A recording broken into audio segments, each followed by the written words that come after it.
Okay, so I got the head unit back in, and what I was talking about earlier is like I wanted to add the speaker. It's probably hard to see with the low morning or low winter sun coming through here, but not speaker, but microphone.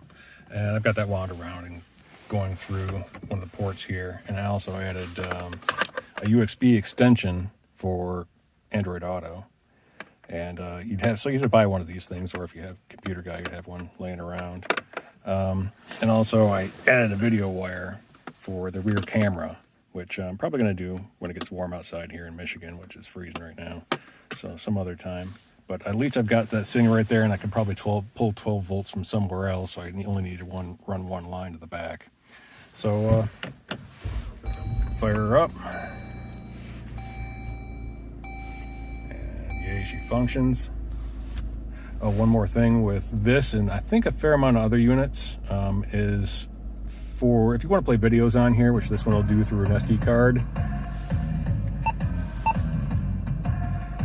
You have to take the green line that's supposed to go for the parking brake, or just the park spot, and wire that to ground. That's what I hear, at least, so that you can hit the SD, and there's nothing in there right now, or even the AV in. I think that you'd still have to have it think that the park is engaged for it to even happen. So I grounded out mine. I don't think I'd ever be using it anyways, but anyways, and set that once and mute it.